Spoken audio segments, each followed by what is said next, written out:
going to be our first episode of the podcast that's also simultaneously live streaming on Rumble. How fun is that?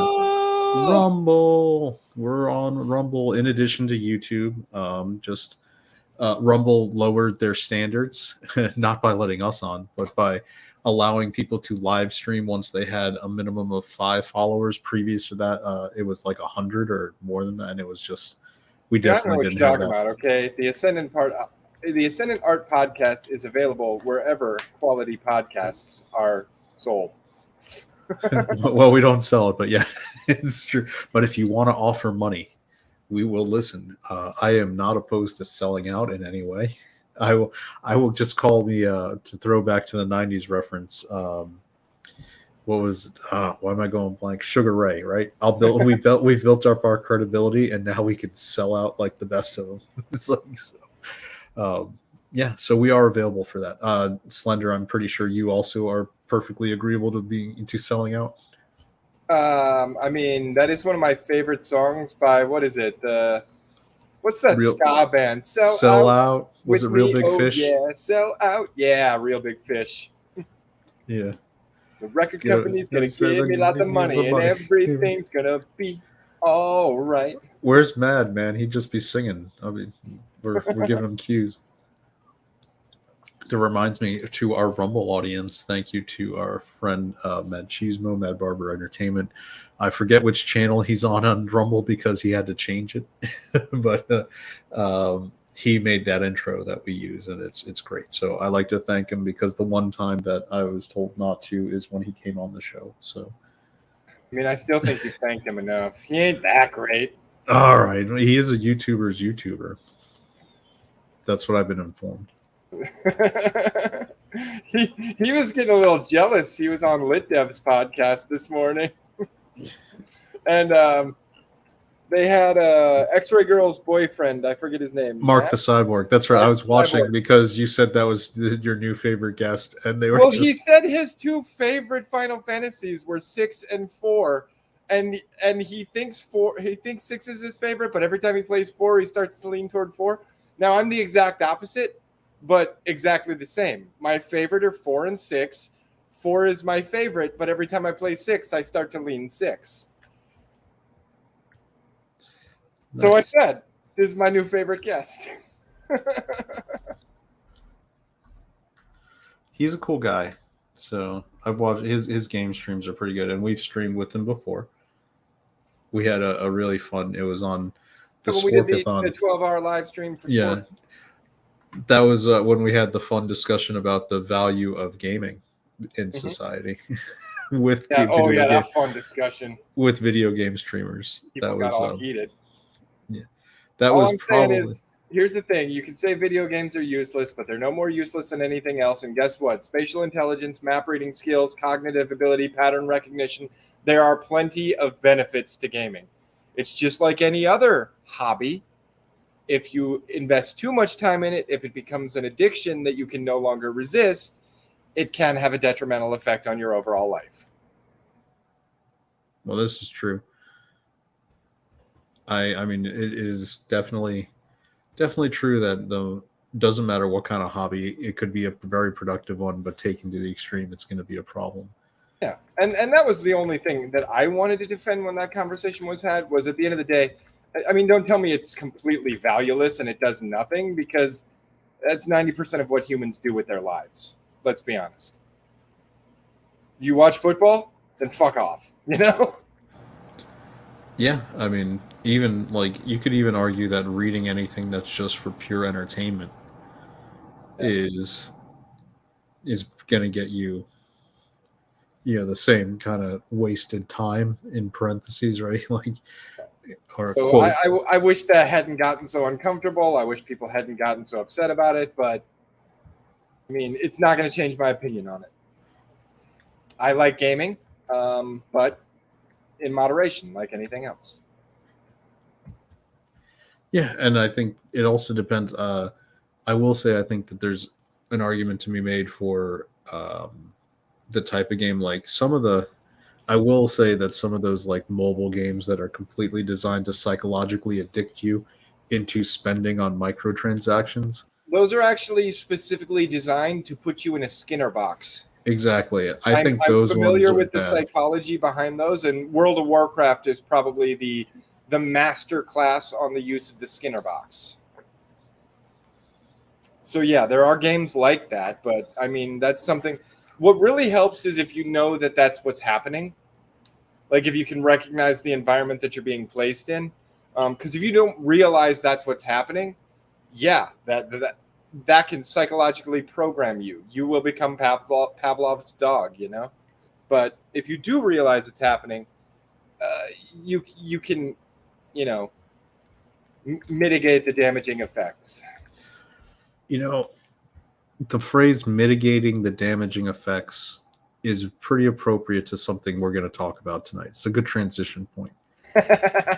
Because I would say Picard season 3 was a season that was good, and it was very good in the context of mitigating the damaging effects of season 1 and 2. Like, I agree. whereas Mandalorian was not. So our theme tonight is going to be reviewing 2 season 3s that just wrapped up. It's funny, they wrapped up on the same week, one day after each other.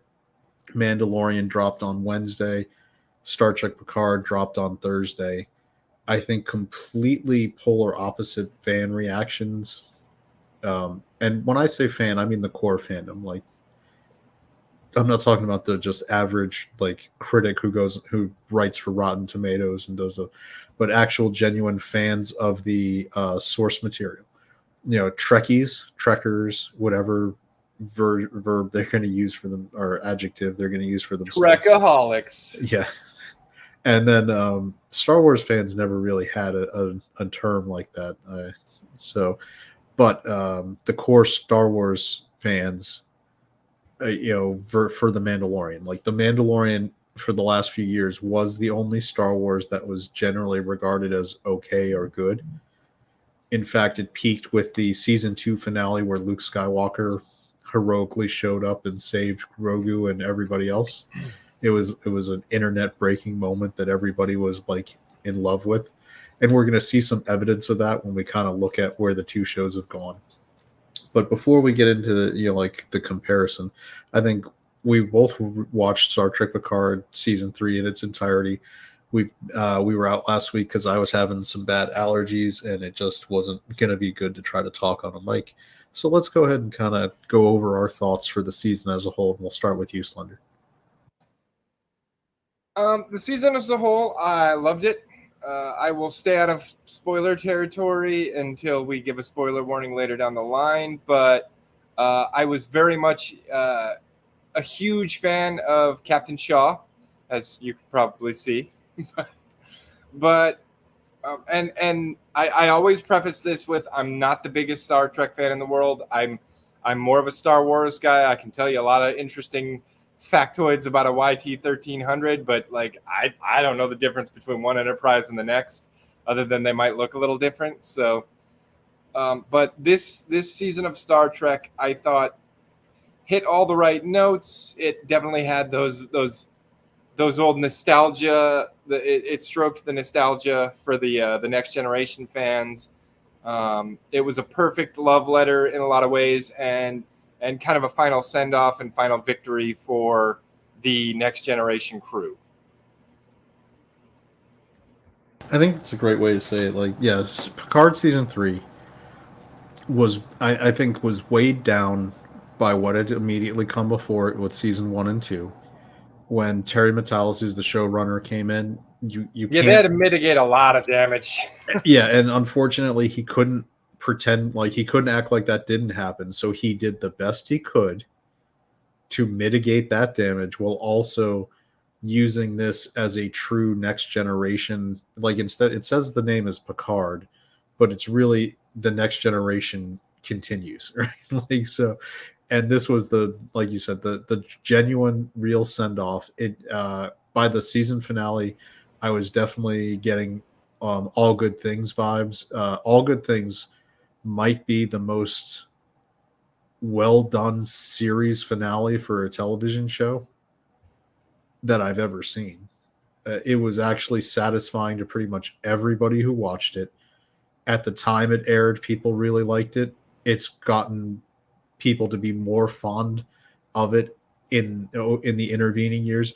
Usually with a series finale, it's very divisive. It doesn't satisfy the whole group of fans who are watching. See Game of Thrones, Lost, any show that has a real genre feel and has a big following. When they don't stick that landing, All Good Things really stuck the landing. And then this season for Picard season 3, when they did their season finale, which I think is also the Picard series finale, because I don't think they're supposed to be making any more, they stuck the landing again.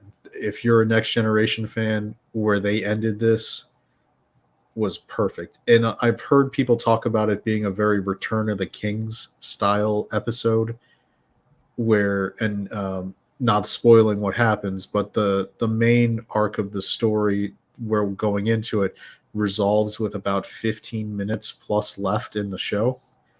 And then the remaining 15 minutes is spent kind of having multiple endings for the different characters and their journeys. So in a lot of ways, I think Return of the King is a good example, because that movie is known for having a lot of endings, because they wanted to give all the character threads, resolution on screen. And I remember seeing that and thinking, when is this another ending? But when I'm watching Picard, I get it now because I'm a little older and I studied it more. But yeah, it was great. And I think there was we've talked about it on other shows too. We were on Rogue Entertainment. I don't think it's perfect. No series of Star Trek has ever been perfect, and I need people to stop. It has some flaws. It has some big flaws. We're going to talk about those too. Yeah, it has some flaws. It also, I think, was one of the choices made was because it was a shot all at once. This is going to be the last season of the series, so we don't need to hold anything back. We're not trying to build for a spinoff. So they made a couple choices that I think are unfortunate for the longer term, what I hoped could be what they continue with Star Trek, and we'll talk about that next. I think, are you ready to just go full spoilers? Yeah, I think unless we want to talk about The Mandalorian, because I can't spoil that since I haven't seen it. Well, I think we'll keep it in. We'll do individual, like we'll do Picard, then we'll do Mandalorian, then we'll talk about them in comparison. We'll kind of do it we'll do it essay style. Okay. So we're going into spoiler territory. Yep. So here we go. There's a big old warning. Look at you doing all the fancy stuff with the banners and whatnot. Yeah, no one's going to be able to complain that they weren't warned, because there is a giant banner on the screen right now that says Picard Season 3 spoilers. If you're warned. If you're listening to the audio podcast, clearly you've been warned through audio. If you had us on mute for some reason, you can see it on the screen now, so you'll know. So Season 3 spoilers. Biggest spoiler, the biggest mistake is that the best new character introduced in Star Trek probably in the last 20 years as new characters go, they kill off, which is terrible choice. Yep. It's why did they have to do it? Why did they have to do it? Let's pour one out for Captain Shaw. You got to pour one out for Captain Shaw. He was the best thing that happened to Star Trek in years. He was amazing. He was a perfect captain. And then they're like, no, we're going to give it to 7 and 9. And it's like 7 and 9's cool, but she ain't fucking captain material. What was great is actually 7 of 9's best moments this season were playing off of Captain Shaw. Yeah. And Shaw. Then when they had her stepping up to try and do the inspiring speech to rally the troops, it's like, this isn't your scene, 7 of 9. This is not your fucking scene. You suck at this. She didn't have the same thing, but I kind of in my head was thinking what would Shaw have said in that scene? He'd be like, "Get to your posts. We have a job. Yeah. You're professionals. This is what we do." And it that would have been rousing in its own right as well. Yeah. hey, put your blinders on. We're professionals. We're trained for this. We're as good, as anybody because Starfleet is, you know, is a professional military.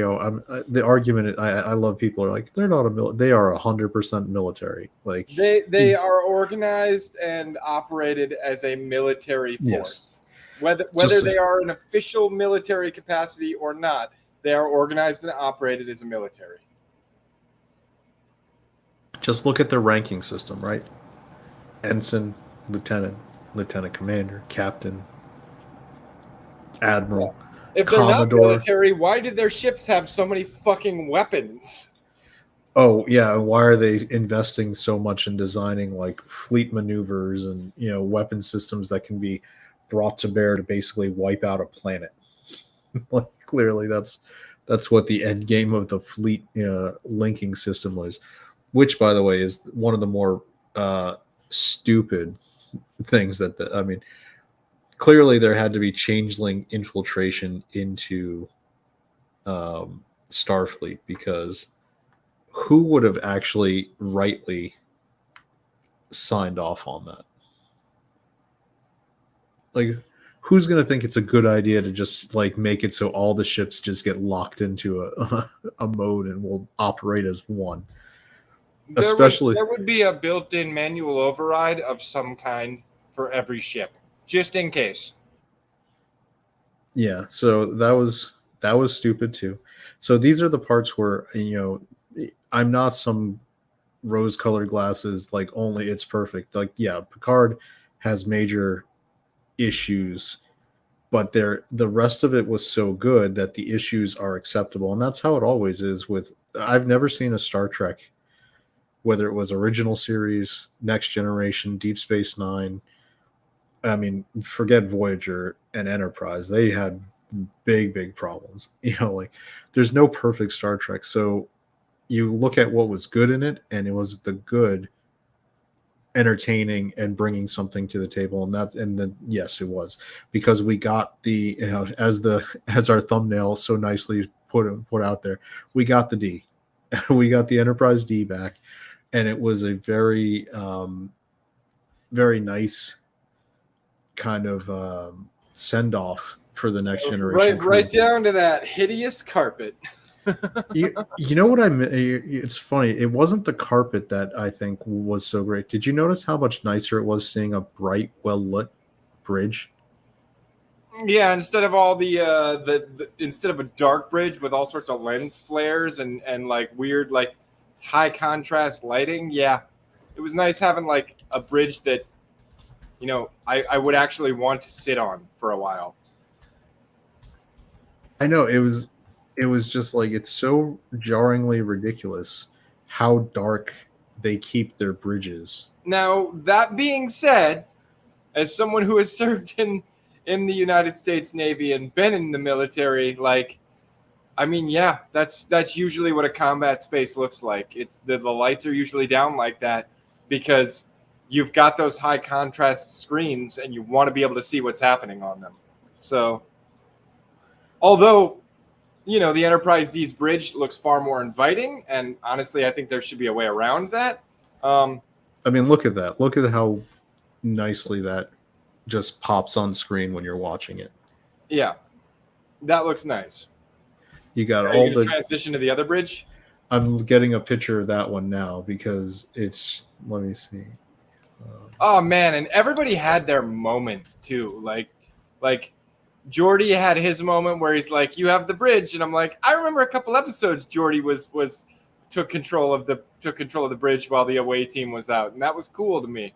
And like, then you had Data, and he was like, "I can do this. I can fly this thing. We can do it." And I was like, "Yeah, Data can do that shit. Let Data fly that shit. Let him do it."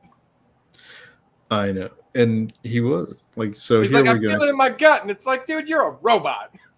But that's awesome that you feel it in your gut. Did you love the line? I loved it when Troy was sitting there and she's like, "I'm sensing joy," and it was Data was like, actually getting like a kick out of flying. He was Yeah. drifting the Enterprise D inside Dude, he was a being a hot Borg. shot, man. He was Yeah, pulling like the Maverick.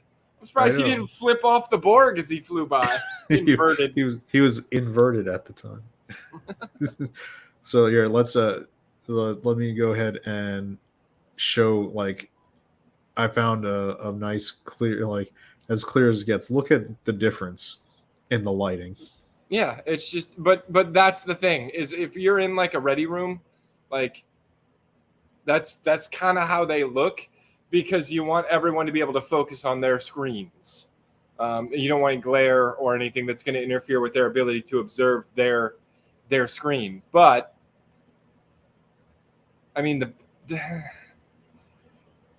if these aren't military ships, then what does it matter? You know, like if this is not a combat operations center, then what does it matter? And also, I would think at this point, like this is not we're not talking about like sailing around at sea. We're talking about flying around in space. So why is it got to be so damn dark? Yeah, that's the thing. Like you don't have to have it artificial. Like you're dealing with future technology. These screens are going to be very viewable. I'm pretty sure. Yeah. And it just reminded me of how you used to be able to see things when you watch Star Trek. Like the one hallmark of the Kurtzman era has been like really dark, really. Yeah, Brahma's right. He was doing the trench run, man. It was awesome. Yeah, it was good stuff.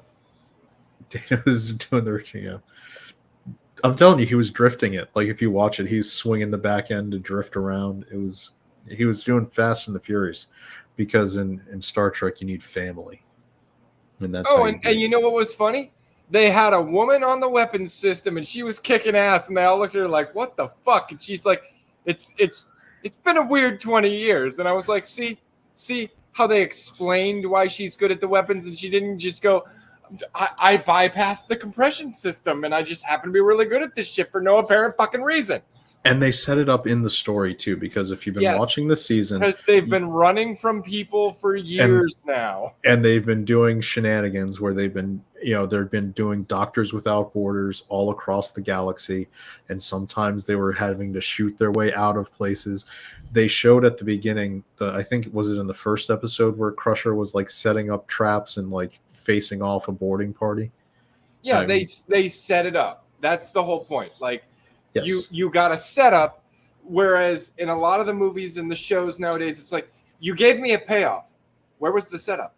I didn't get a setup, so this payoff does not feel earned. That's true. And that's why I hate when people try to say that. And our sphere of the internet gets accused of being misogynist a lot because of this. We don't have a problem with female characters. We have a problem with terribly written characters, whether they're male or female. Like Shaw isn't a great character because he's a man. He's a great character because he was well written and well acted as the guy playing him. If they had made Shaw a female and it was written the same and acted as well, I don't think I'd have a problem with it either. And yeah, Brahma's right. I was mentioning that All Good Things is the most perfect series finale ever made. It is great. And this episode, the season finale of this season for Picard, touches on it. It actually ends the exact same way, with playing a poker game with the Next Generation crew, with Picard coming into play. And it was just note perfect. And then there is an end credit sequence where you get Q visiting Jack. I don't know, did they change his name to Jack Crusher, or is he Jack Picard? I don't know that they changed his name. They never said if they changed his name or not. But I mean, I think he's Jack Picard now. Yeah, I mean, I know I would take advantage of it. I mean, whatever, nepotism. Hell yeah, man! You join in the service, you fucking ride that name all the way to Admiralty. It was funny because he was like, I think I got, between his mom being an admiral and his dad being an admiral, like that he would get a sweet assignment. It's like, yeah, that 100% would happen. Yeah, So, and you're right. I mean, misogyny has nothing to do with it. You know why I love Shaw? You know when I finally decided that like Shaw was my guy? It was when Picard said to him, "I need your help, even if you are just some dumb shit from Chicago." And he went, "Nice." Like he didn't go, "Oh, don't call me a dumb shit from." He didn't get offended. He didn't go, "How dare you, sir?" He was like, "Nice." Like that's the kind of guy you want as your captain. from the poker game was a 45-minute take with the cameras rolling. Be interesting to see and hear that footage. That would be a great. If they're still, hey Paramount, put this out on physical media, put it out on Blu-ray with extras. Call our boy Robert Meyer Burnett because he's really good at doing extras, and have him edit together something like that because it would probably sell, and it would be a great way to get some ancillary revenue off this thing. And yes, Brahma's right. We've been talking like Shaw was awesome. He should not have been killed off. He should You know have what would been. have been perfect is if Shaw was in the firefight and then Raffi got in the way and she took the shot like right to the head, and then her head exploded and just went everywhere, and they were just done with her. For those who are just joining us, And then Slender's Shaw went nice and kept shooting. Slender has very ill will towards Rafi. I don't like the character that much either. I found her to Worst be irritating. character in this series.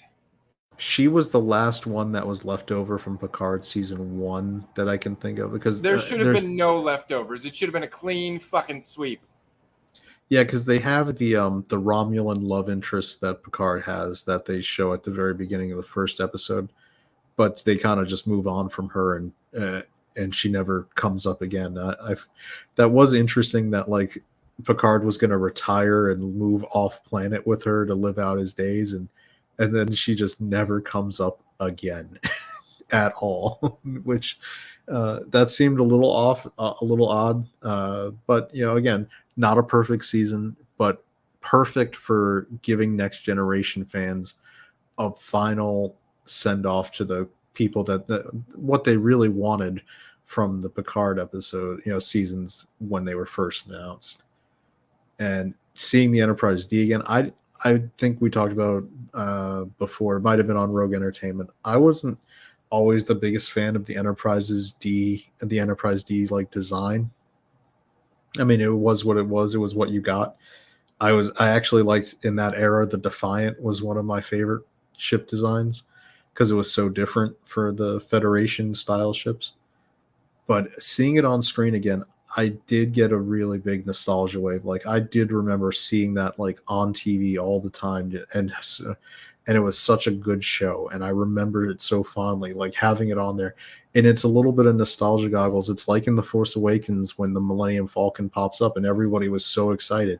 But like you said, instead of having somebody stupidly say, I bypassed the power converter or whatever, or the pump I don't fucking remember. or whatever she bypassed to be better at fixing it than Han Solo. She bypassed the hero's journey, I'll tell you that. She did, yeah. And at the even a weaker character like Seven got a journey, and it was thanks to Shaw. She's got the weight of Shaw's sacrifice on her now, and so it does actually give her, I think, more gravitas to being a captain by the end. And it's kind of, we've talked about how the only ways I liked Rafi as a character was kind of like in the orbit of Worf. She was tolerable because Worf was so likable. I think the Shaw giving the sign of approval through that when they showed Captain Tuvok came and played her fitness report that had been sent in by Captain Shaw, where he recommended she becomes a captain at the end of the when the ship returns. Yeah. That action, and then they cut into a close up of Seven of Nine, and she's tearing up at that point because there is a real character arc, there is a journey, there is emotion where she didn't always get along with Shaw, but you could see that by the end they respected each other as professionals. And here's the thing, right? 7 of 9 is an amazing character and a girl boss. Like, don't get me wrong, she is a girl boss character. But She is a well-written, well-acted, well-executed girl boss character, which is why I really liked her. This season, she was a little more touchy the previous seasons. So I didn't watch seasons 1 or 2. I just watched this one because you told me it was good, and it was good. You And get to live another day because you did not fail me. No, that was good. I'm glad because unlike Shaw, I do get to live through Picard season 3. Why you got to bring that back up, man? It still hurts. It's too soon. Too soon. It is. I think I keep saying about it because we did talk about it in Rogue Entertainment, but I feel like if this had been the regular way they shot TV shows in the old days, where you had a few episodes and then you take a break and then you come back and start shooting again, the fan reaction to Shaw would have gotten him a reprieve from death, because it would have come in that fans were really liking this character, so they would not have killed him off. It is what it is. Oh, Brahma we're getting all the So Chekhov.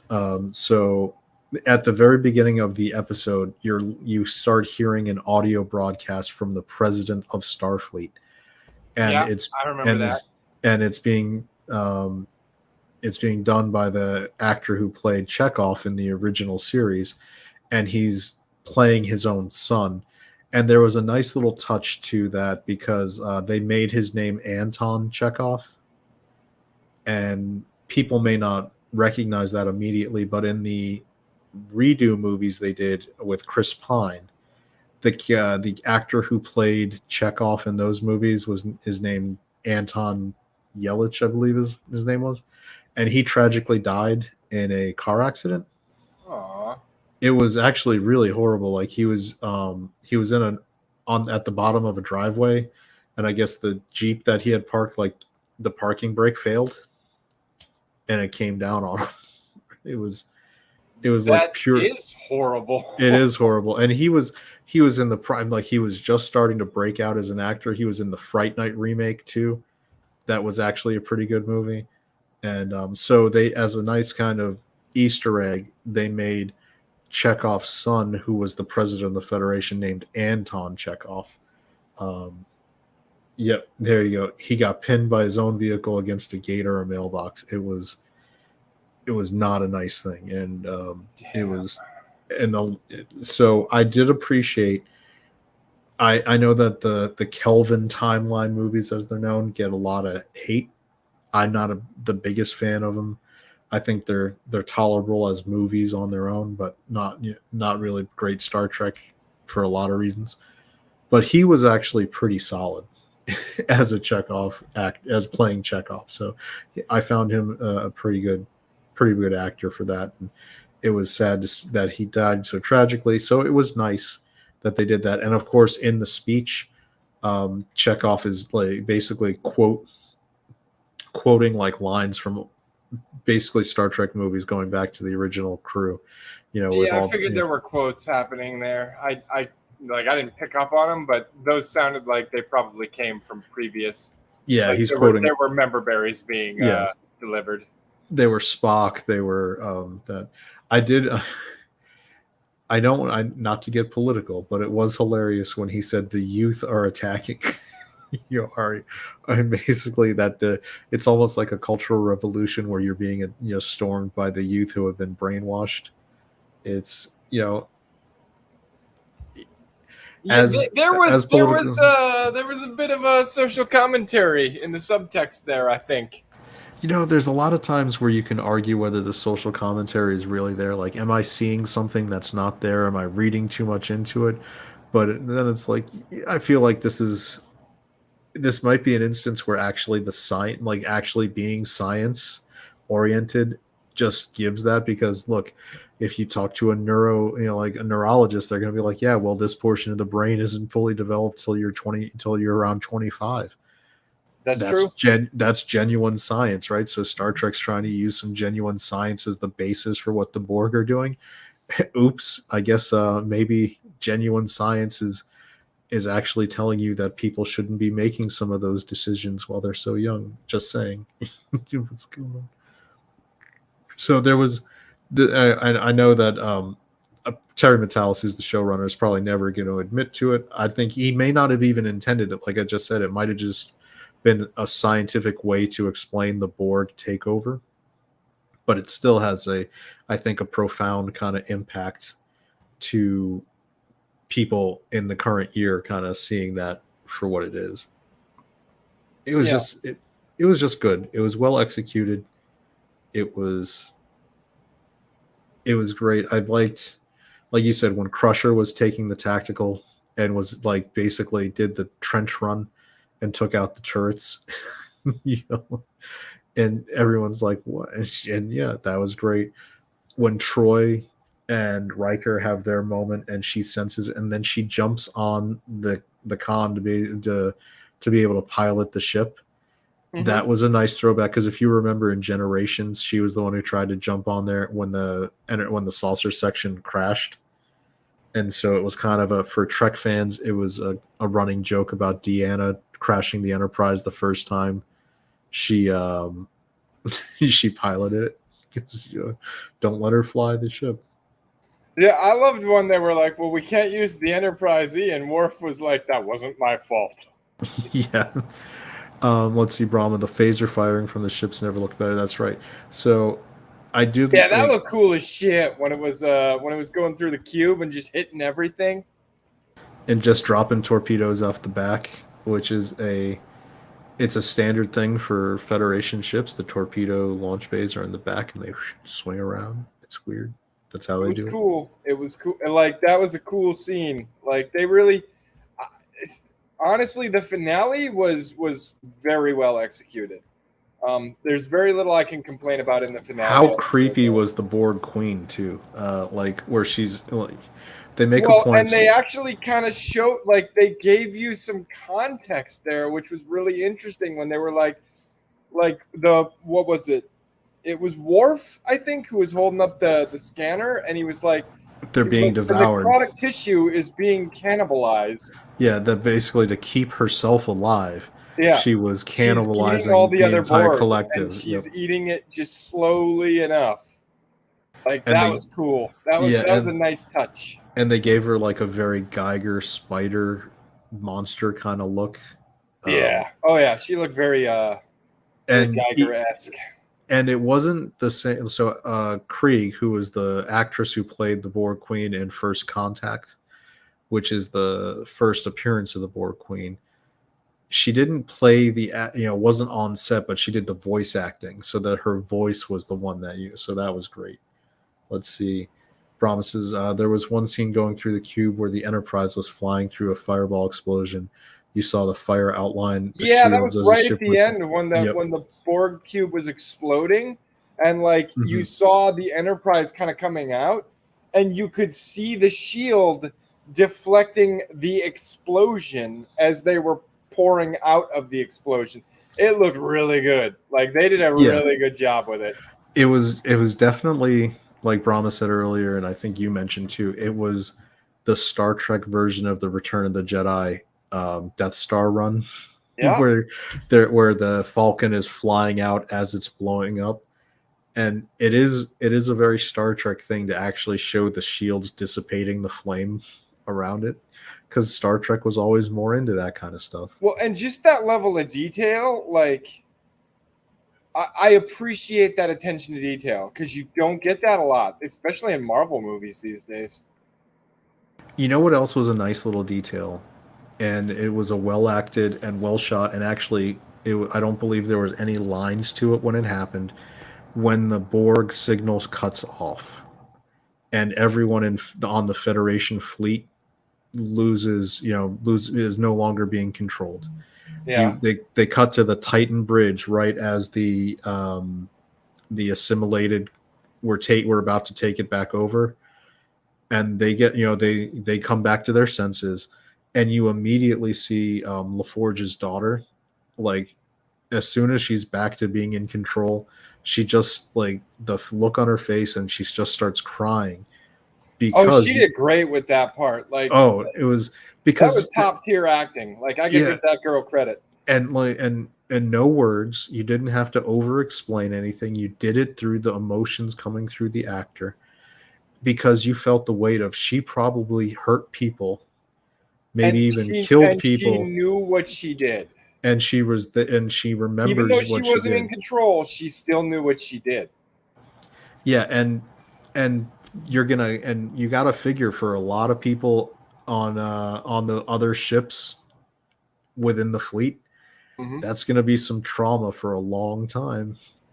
You probably hunted down and killed, like, all the under 25s were hunting the old people. We saw on screen in episode 9 where Admiral Shaw got gunned down, phasered down by like 3 people on her bridge when she was trying to stop what was going on. They're going to be some, Did you just posthumously promote him to Admiral Shaw? Not Admiral Shelby. I meant Shelby. Admiral Shelby.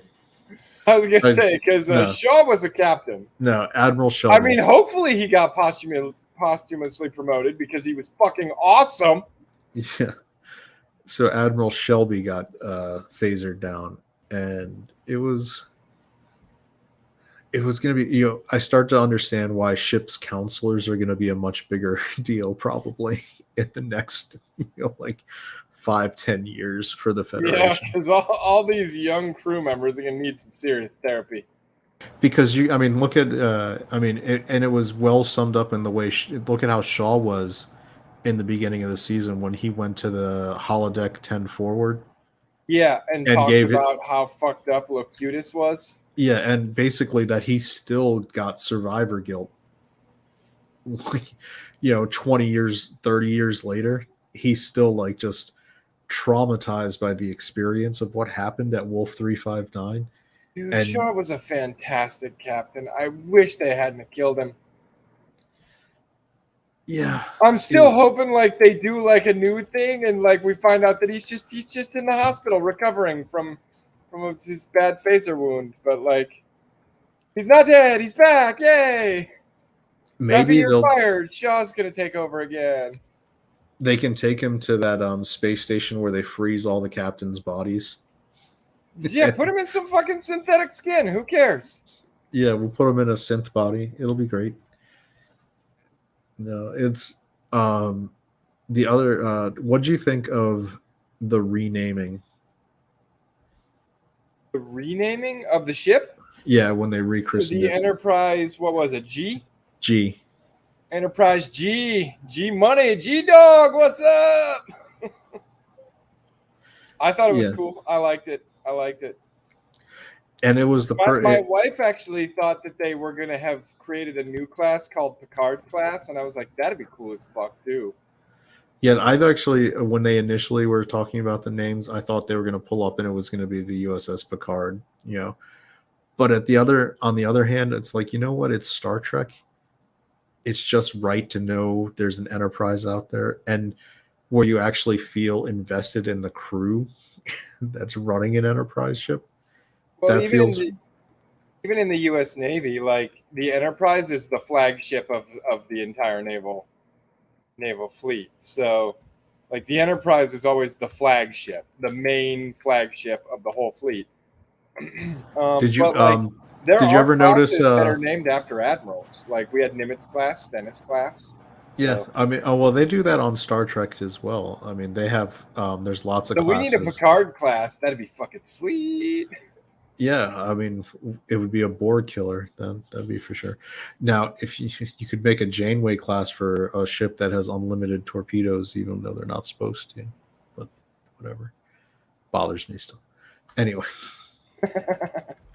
getting into the minutia of Star Trek, but it was a great, and they did. It's always great in Star Trek where they do the space dock flybys. It's just a nice, kind of. It's a very Star Trek thing going back to the motion picture, where they just do the official fan term is ship porn, where you're just watching like the ship from different angles and different. Yeah, gear porn. Yep. It's like gear porn where you're looking at fancy cars, like Top Gear style. That's gear porn. Exactly, and it was great. It was, and as wonderful as that was, I did also like there was a nice touch when they brought the Enterprise D back to the Fleet Museum, Yeah. and they had it in there, and it was Geordi, Riker, and Picard, and I feel like that was supposed to be right after the battle because they're wearing the jackets and everything that they had on, but I think they just cut it to be the 1 year later part, whatever. Yeah. But when they're shutting it down and Picard's like, and saying goodbye, and then when they deactivate the computer and Majel Roddenberry. So for people who don't know, the person who did the voice of the computer on the Next Generation was Majel Roddenberry. That was Gene Roddenberry's wife. She was also the actress who played Deanna Troy's mother in the Next Generation TV show. And she's passed away. And so they had the old lines that she had recorded. So they use the like turning off, like shutting down, whatever. And Riker says, I'm going to miss that voice.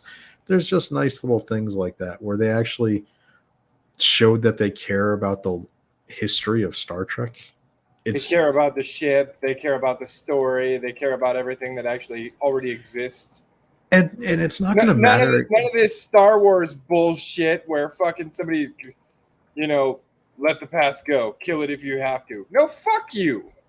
And isn't it a nice juxtaposition? Like versus Star Wars was like, let the past go, kill it if you have to. And Star Trek this season of Picard, which was very well received, was let's end at a fleet museum where we've put all the best things from the previous movies and TV shows that everyone loves and let you see that they are being lovingly cared for so that everybody can remember their legacy. Well, that's what Picard said as they were leaving the bridge. He said, "Take care of her, Geordi," and he said, "Yes, sir." And for people who don't know about the Navy, which the Starfleet is the Space Navy, their entire fucking chain of command is built around naval everything. Well, what I was going to actually point out, and I'm somebody like you, I know people who have been in the Navy. I've known the people for my entire life have been in the Navy, and the Navy as a branch is very history oriented. I know a lot of the military people are, but the Navy takes it very seriously, or at least they used to. I mean, maybe they don't now, but in the time I knew people who were in the Navy, it was a very serious thing to remember. The history is more important in the Navy than any other branch. Like, we are all about that tradition. Yeah, you have to. We were. You are right. I don't know if it's that way still, but it was that way when I was in. I mean, do they still? I know there's when you cross the across the equator? Yeah. There's you graduate from Polywog to Shellback. Yep.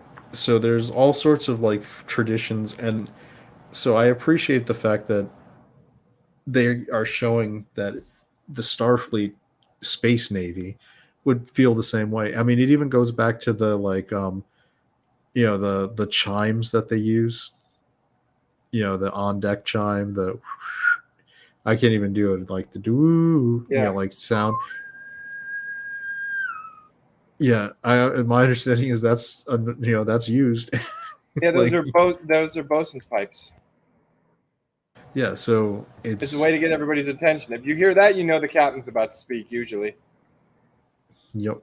So this show is great. I recommend. It's available now to binge, which I think is going to be the ideal way to watch it, because the story is definitely like a long movie where the couple. Yeah, and some of the episodes are really weak on their own. But I think as bridges to where you can episode 7 was terribly weak on its own. But if I could have rolled right into episode 8 immediately after it, Definitely. And then gone 9 and 10 right after that, it would have been like one of those things where, like, if you're watching a concert, before you can crescendo, you kind of have to dip it down so that you slow it down a little bit so that you can raise the action up to really feel it. I think it would flow better in a binge than it might as a week by week for those couple episodes. Some of the episodes stand completely on their own. Like I think episode 4 was that the one where they were in the part? Oh, we got it. Gonna add Brahma in here. You're gonna be here to share some Star Trek Hey, Picard love. Brahma. What's up, boys? How you doing? How you doing? Pretty We're just good. gushing over a show that actually seemed to care about its fan base. Yeah. I thought the whole season was very well done. There was one or two episodes that were slightly slower, but overall, the whole thing was great, I thought. Yeah, and it's such a love letter to what the Next Generation really was. I've talked about it before. I love how they fixed the fact that Geordi and Data were the friends, not Picard and Data. Like Yeah. Picard and Data had a relationship and it was great, but Geordi and Data were the ride or die best friends, right? Like those Yep. were the two. And when they did the movies, they tried to move on. Like Geordi got really kind of put to the side in the movies. I don't think he really got any good story arcs.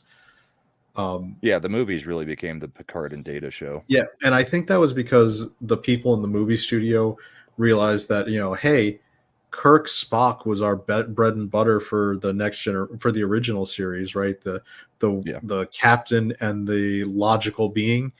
Well, we've got a perfect duplicate. We can just replicate that recipe. We'll do Picard and Data, right? Data's basically like a Vulcan. It'll be fine. That's how we'll do it. He's basically a Vulcan.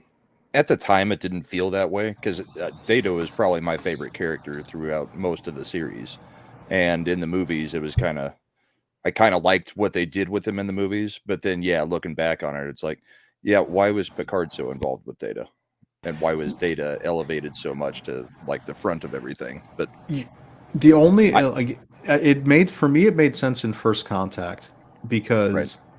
Specifically for the Borg being able to, like, the last temptation of Data, right? Trying to get him like, hey, we can give you organics, we can help you feel, we can give you everything that you've ever wanted. You just have to turn on your family.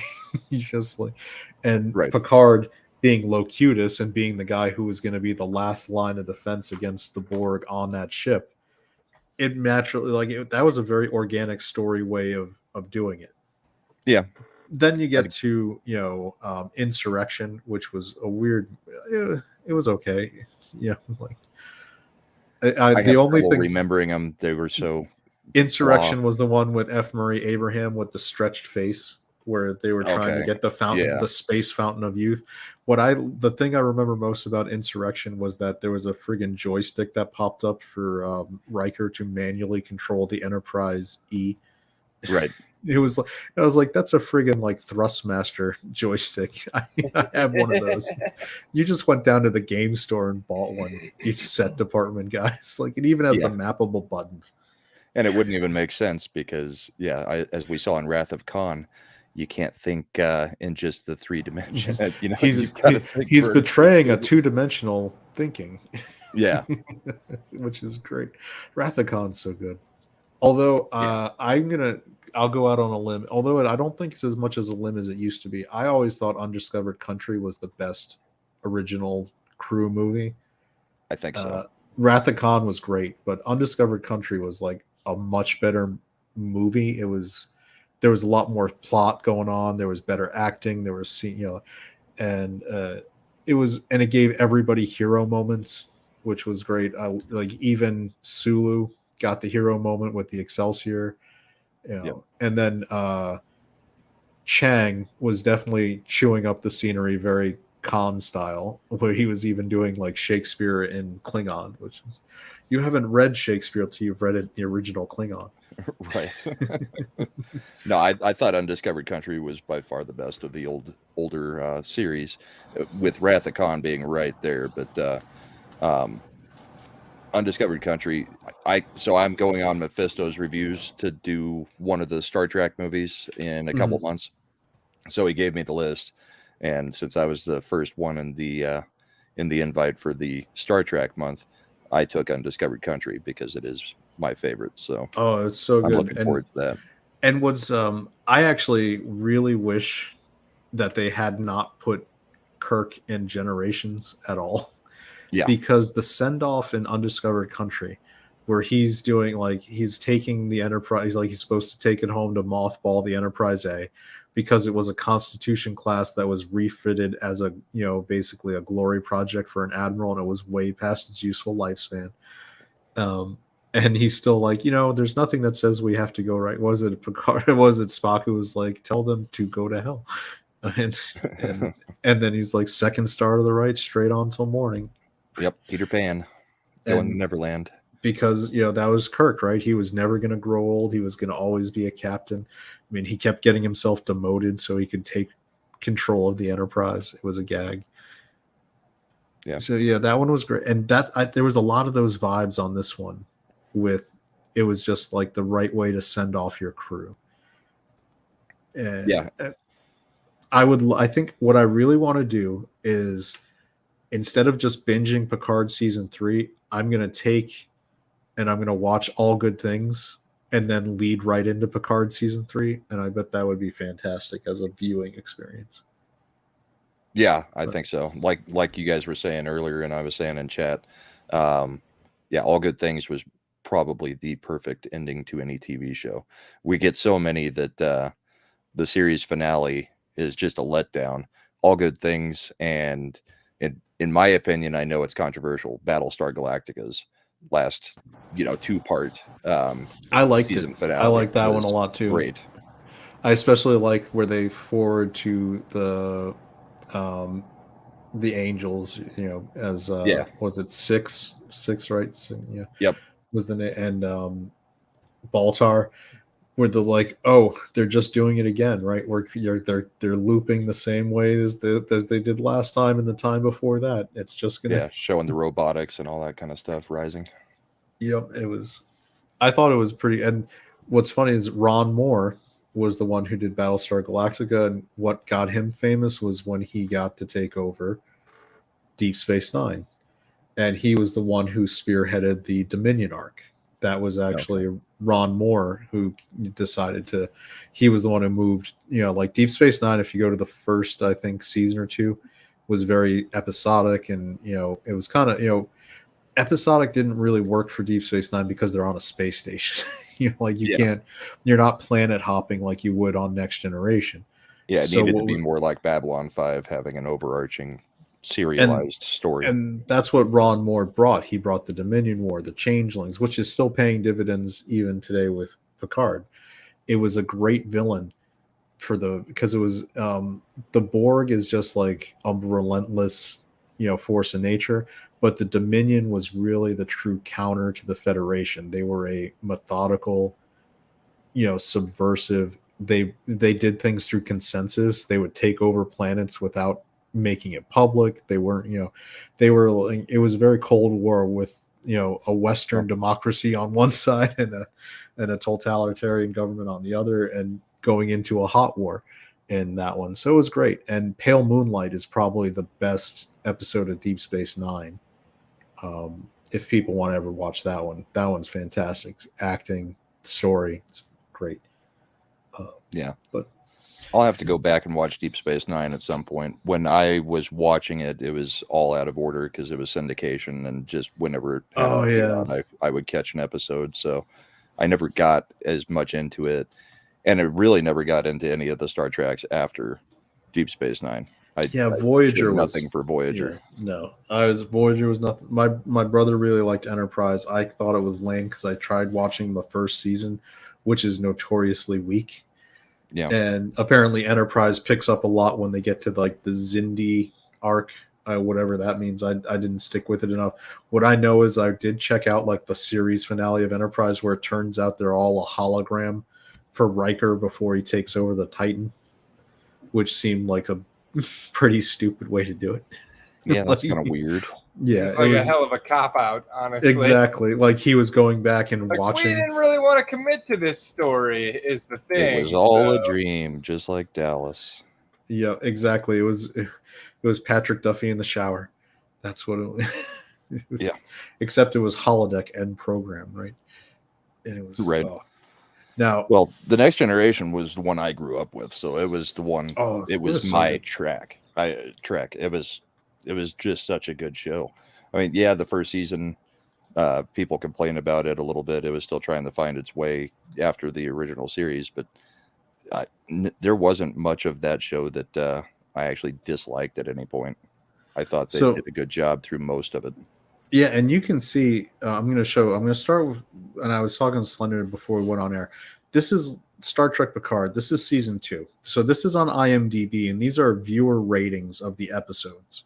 Mhm. And you can see it starts at an 8, 7.9, 7.0, 6.4, 6.6, 6.1, 5.4, 6.1, 5.6, 6.8.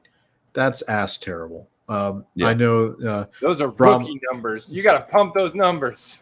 Brahma, you work in a business where I think there's customer service surveys that are probably given, and I'm sure Oh, you yeah. know that the rule of thumb is if it's not a 9 or a 10, it's bad. Yeah. If it's an 8, we're basically required to be at 10. Yeah, and if it's an 8, 8 means that you're like you're just barely okay, and if it's below 8, you're not. People are You're going to have a unhappy. performance review. Yeah. So Star Trek Picard season 2 was you're getting you're gonna get sat down, and you're gonna get the written warning that if you don't shape up, you're getting fired, kind of numbers. Mm-hmm. Which leads into season 3, where I think it starts at an 8.4 and an 8.2 and an 8.5, which is I think the hangover from the previous season, and plus the first 3 episodes are a little slower. They're kind of setting the groundwork, so people were all feeling it out. See, by episode 4 is where we get the no-win scenario. That was a great episode. That was, and that gets 9-1. Imposters 9-0. The Bounty, where they reunite and get the cloaking device 9-1. Then we get to episode 7, which was the first kind of weak one after that strong run. That was, I think, to me, that was actually the worst episode of the series for the season. That was, and then we get an 8-7 for Surrender, and then we get our last 2 where it's 9-5s back to back. Yeah. That is a rebound. That is somebody who got their talking to. That's a strong season overall, honestly. There's a couple I think the first few episodes were being lower rated because people had the hangover and they weren't sure what was going to happen, and they didn't quite trust it yet. Yeah, it's word of mouth. And I think if our little corner of YouTube, if some of the guys hadn't gotten that screener and gotten to see a good chunk of the season and said it was good, I wouldn't have gone and checked it out, because I watched most of season 1, hated it. Never watched season 2. Old boy, the Irish dude, him saying it was good. Dave Cullen. Yeah.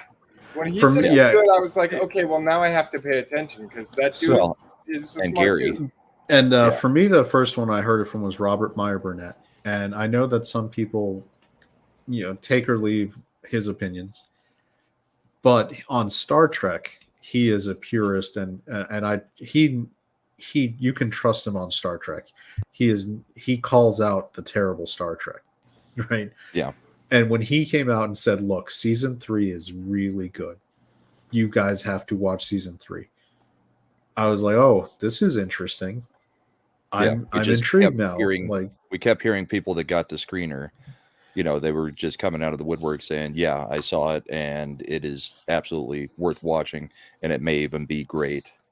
I mean, because you guys named 2, and then Gary Nerdrotic, he was all aboard on it as well, because they were all doing shows together, talking about stuff. And yeah, I think that probably really helped this season, because there were so many of us turned off on it that there were still people that are going to refuse to watch it, but it was completely different than what we've gotten in the past 5-6 years. Yeah, I know.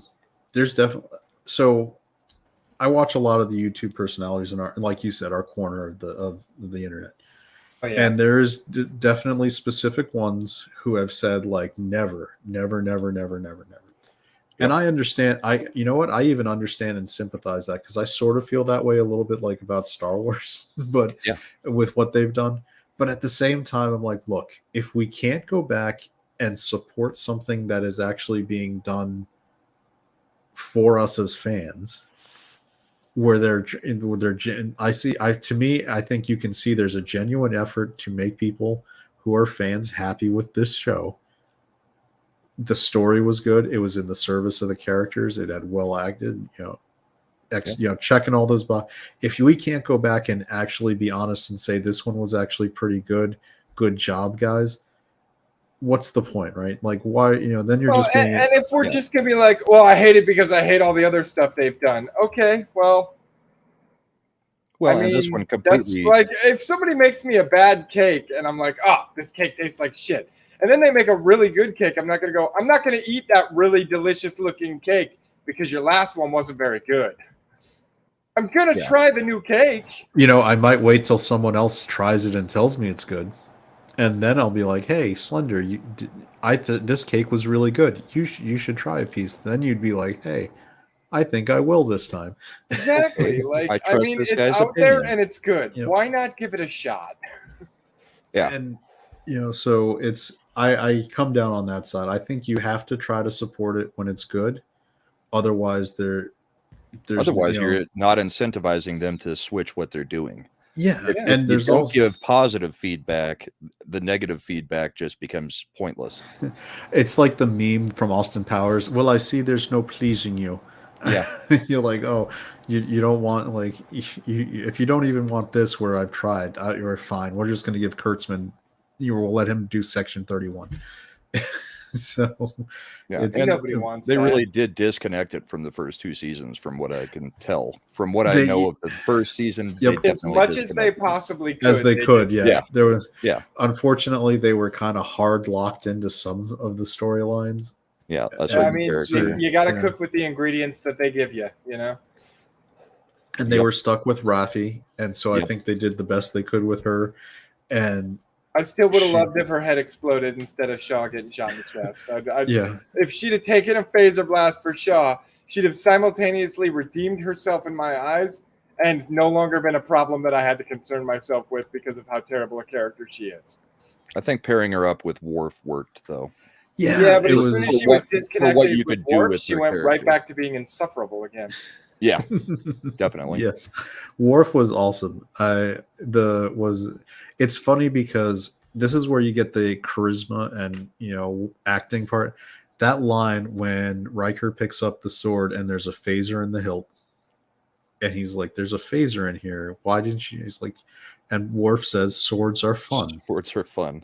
So that I just loved the fact that when Riker went to pick it up, he dropped it. And he's like, "I had no idea this thing was so heavy." I loved that explanation. That was fantastic. Yeah. So, but it also, that line is, I could see that of being written for the Star Trek Discovery and coming off completely hollow and stupid, being delivered by some of the other characters in that show. Oh yeah. But Worf has charisma. He's built it up. You've known him for so long, where that's when you can get away with saying stuff like that. You don't do it before you give the audience before they have love for the character. That's a line you get once people love you. That's not a line you get when you're insufferable and an ass. Worf had some banger lines throughout the whole season. Like, what was the best? Then I shall make it a threesome. And then Riker, do you know what you're saying? Yeah, Riker was fantastic the whole season as well. I'll have to go back through the original series because I don't remember Riker having that much of a sense of humor. But he did have someone that they gave him. Yeah, you could it was definitely, you could see when it was Thomas Riker, like the character version where he didn't get any leadership training, right? Where he was just kind of a jerk. But he was funny, especially early on in some of the holodeck episodes. Riker had some good lines, and of course Riker was the Kirk of Next Generation, where he was the one who got to go, on the away team. Go bang the girls. Yep. Well, even the androgynous ones, good for whatever. But so those the lines from Worf were great this season. The best one for me was when Raffi and Seven were like, "Oh," and he was like, "Okay, we can both go," and this, and she's like, "No, I'm not going to go." He's like, "Oh, thank God, I was lying. Going with ex-lovers is terrible, and it would not have worked." It's like Oh yeah, we was trying to give him the pep talk and be like, I find that on the battlefield, sometimes love spurs people to do. I'm not going. Oh, thank God. Yeah. And the other one was when he had the reunion with Troy, and he, because when you left off the last season of Next Generation, I know it's kind of gotten memory hold now, but they had actually started a love interest relationship with Worf and Troy. Yeah. And they completely kind of abandoned that because they sent him to DS9 and he ended up with Jadzia. I think that was the kind of the continuation of that story for Worf, but with a different girl. But in this content, didn't one of the movies even have a marriage scene for them or something? The marriage, it was in Nemesis. It was when Riker and Troy got married. That was Riker and Troy. Okay. Yep, that was in the last. That was right before he was gotten his command for the Titan, the original Titan. I think and he was supposed to be transferring off, but they got caught up in a battle, of course. Yeah. It was, but Troy, when Worf is talking to Troy and he's like, I have not stopped thinking about you. And, Riker's right there. And he's like, do you even see me here? Like, excuse me? This is not appropriate. And Worf is like, I've been working on myself based on our conversation. You're right. So Worf was a highlight, the comic relief highlight of the season. I did also like some of the Data stuff at the end of the last episode when Data's like taking over the time with Troy, and she's just like, we've gone over by an hour again. Yeah. She's because it makes sense. Like Data's had feelings for like 3 weeks, and he's actually it kind of makes sense. But I mean, if it's got, so I'm still trying to figure out some of the timeline of Data, because I mean, Data's had emotions before. And yes, I realize that Data died, and then we've got new Data, but this Data has most of the memories of old Data. So how does he not have memories of having emotions? So I don't think it's just having the emotions. It's also the fact that when he bonded with Lore, he actually got the full spectrum now of morality, and like he's experiencing like pleasure from maybe like from joyriding the Enterprise. Yeah. Like I think that was something I think they kind of glossed over a little bit, but it was in like when they were on the space station and they found synthetic Data body. Mm-hmm. The recording from the Soon, because the Soon family apparently has the most perfect genealogy to look exactly the same every generation. Right. He says like when this integrates, it's going to be a fully cohesive like person being in a way that the other ones weren't. I think Slender, you said it right when it's the id and ego, is it whatever? It's the id and the ego coming together to form the super ego, which was, I thought, like maybe some people disagree with me, but I thought that was some excellent storytelling, because the id is the all-consuming force inside your psyche. It is, I want what I want when I want it, and I'll do whatever it takes to get it. That was what Lore represented to me. The ego is the other side of that, which cares about the people around you and wants to fit in with society and wants to be accepted by those people that they share society with. And so basically what happens is your id and your ego, as you grow up, they're supposed to kind of merge to form the super ego, which helps you get what you want without hurting the people you care about. Right. So I thought that was fantastic. I loved that entire arc. So I mean, I think anybody who in any way had any kind of love for Next Generation should watch Picard season 3. I would say even invest in Paramount Plus for a month, and when you cancel, say I'm canceling because you don't have more content like Picard season 3 or something. Like make it known that or Slender is going to probably put I'm canceling because you killed Shaw. I mean, yeah, that's a good reason to cancel. So let them know that you're not canceling because of this season. You're canceling. You only subscribed. You only subscribed because of this season. Paramount Plus is not the biggest streaming service, so that actually might get their attention. I got pour one out for my boy Shaw. Yeah, but they've got our boy Sheridan stuff too. So Yeah. Isn't it Paramount Plus that has all of Sheridan? Oh, that's right. Taylor Yeah, Sheridan? they have all the spin-offs from. They have Mayor of Kingstown. They Yeah. have Mayor the. Kingstown is 1983, really good too. 1883. I'm Mayor's really good. enjoying that. So I think that'll lead into Mandalorian here, because what I'm going to show, we just looked at the IMDb ratings for Wah, Picard, wah, wah. and this is season 3 of the Mandalorian. Look at the episode ratings as it started. It started 7.5, which is bad. It moved up, but only to 8.3. Then it dropped down to 7.0. Then it moved up only to 7.7. Then we had a pirate fight, so it jumped up to 8.2. Then Lizzo tanked it down all the way to 6.3. Dude, the thing about that episode, right, is first off, you brought in Lizzo. Did anyone want Lizzo? Did somebody ask for Lizzo? And that's terrible. Nobody has ever asked for Lizzo. But then you Cringe. brought I'm in sure my Old boy Country Jack Buffet Black, asked and for you Lizzo made to come. you made him Lizzo's simping little bitch boyfriend. Like, fuck you. I checked out completely after I heard about that. I didn't watch that episode. I skipped that one altogether. I didn't even watch any of season 3 of Mandalorian, but I'd been keeping up, hearing what people were saying, watching the clips, all that. But then you had that episode with Jack Black and Lizzo, and I was like, this is a sign of desperation. You're already done. Like, you've already failed. Yeah, I can see that. And for the season finale, they only jumped up to 8.9 and 8.5 respectively. So that actually is that's the worst thing you would want, because the big crescendo of your year scored lower than the episode before it.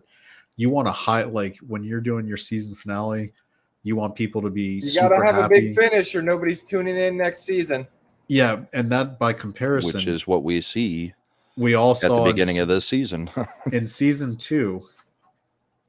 What did we peaked with a 9.8, because everybody remembers, I think, what happened at the finale for season 2 was when they brought Luke Skywalker back. Yep.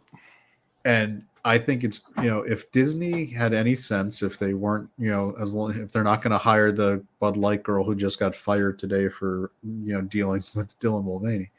But that's fine. I'm still waiting to hear the formal apology and get my free sixer, but fuck off. You're never getting my business anyway. Yingling is a fine beer. Oldest water anyway. Oldest family-owned brewery in the United States. 1829, baby. Family-owned and operated since 1829, because we make good beer. Even Coors is an option, because at least the family for Coors, I mean, they're more on the right than most. I mean, they've run as Republicans in this state for many different offices, so nice. We kind of know their politics. So yeah, I mean, it's, if you're smart and you're working in your marketing department, you see that the highest pop the Mandalorian's ever gotten was when you let Luke be awesome. Yeah. And after that, especially once we converted to the Bo-Katan show, you're not doing so well. None of these, like, you don't even hit a 9.0. Like, the closest you get was an 8.9. So if you're doing customer service surveys, all of season 3 was a failure. You didn't even pop once where you got people happy. Yeah. And I like Katie Sackhoff. But Katie Sackhoff. I don't like what they do with this story. I don't even mind Bo-Katan as a character in theory. I don't. But if I'm tuning into the Mandalorian, but she's not the fucking Mandalorian. That's exactly. The thing. Yeah. I mean, in fact, I really like it. You guys know who does the Mandalorian on set? Because Pedro Pascal does mostly voice over. He just records the voice for most of the time. Yeah, he's got a stunt team. No, it's John Wayne's grandson. Is the guy. Yeah. So next time you watch it, look at the swagger walk, the gate and think of John Wayne. It's like, yep, that's the John Wayne like swagger walk, and it's because John Wayne's grandson is most of the time doing the Mandalorian stunt, because he's a stunt man. He's the guy in the suit most of the time on set acting.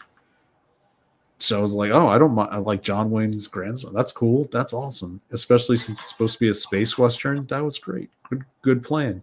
And then now it's the Bo-Katan show, which is why our thumbnail was so appropriate for today.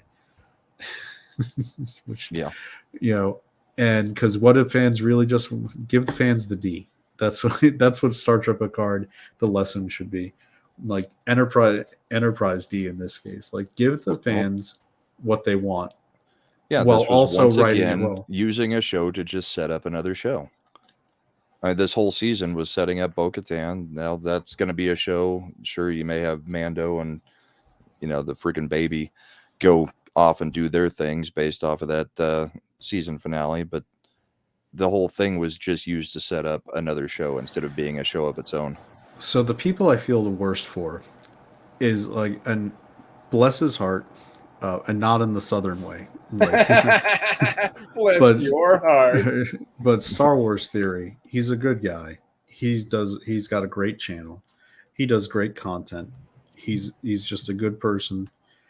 And he goes out of his way and I swear they need to hire him because the theories he comes up with and the storylines are so much better than anything that they actually do. But this whole season, he was like, there was a mythosaur. It's the Darksaber. Who's going to ride the mythosaur into battle to take over Mandalore and fight, and to really unite? Nope, you didn't get any of that. You got it blinking its eye again as a little Easter egg. You didn't, it's basically, it reminded me of when all those people were doing theory videos between after Force Awakens but before The Last Jedi, where like, who's Snoke? What's he going to be? Like, what's the story? Like, this is going to be complicated. Like, it's going to be like the first Jedi. It's going to be amazing. And then it's like, nope, we're just going to cut Snoke in half and be done with it. And it's nothing. It's all, and we're going to have Jake Skywalker throwing lightsabers away, telling you that the Jedi should die.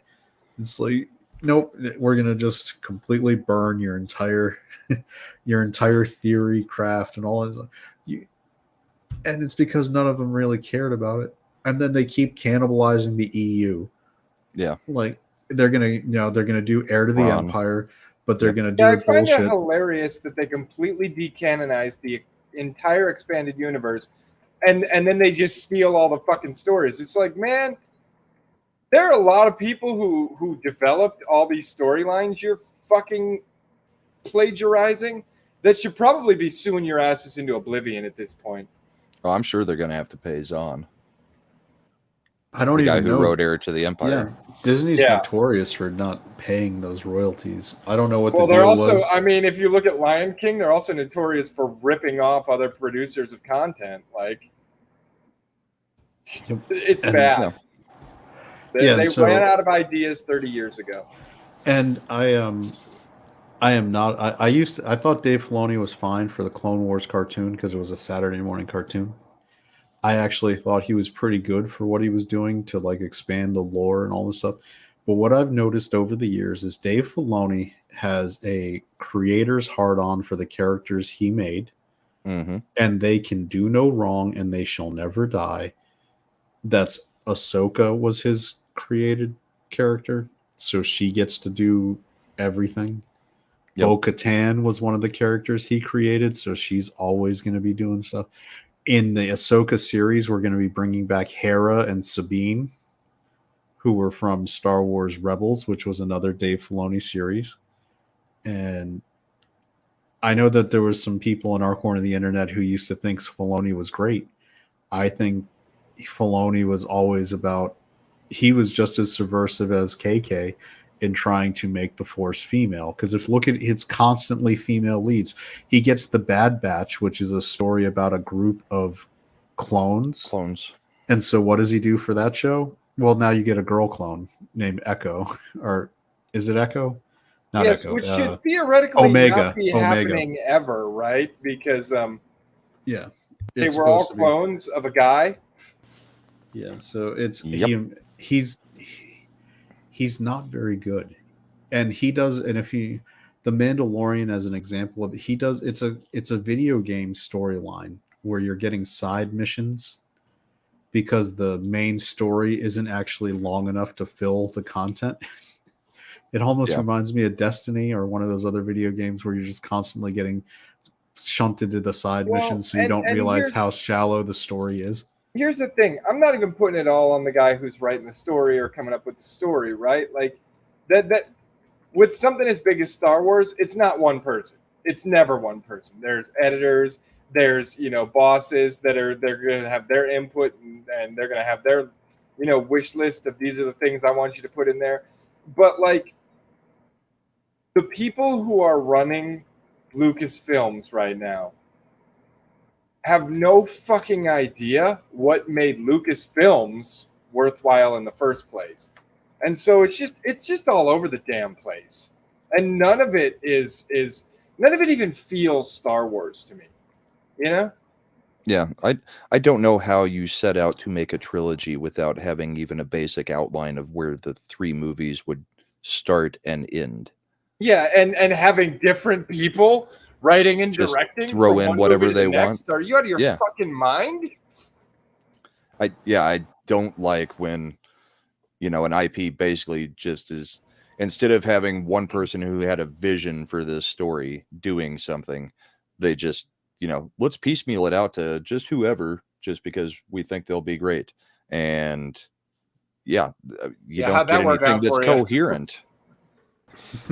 Yeah, I mean, and here I'm gonna now if you want to see the results too, because I was showing this to Slender, and I think this is a fantastic illustration of what's happening.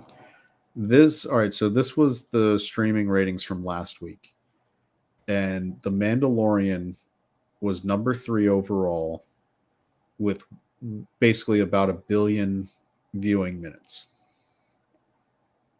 That sounds great, right? Did awesome.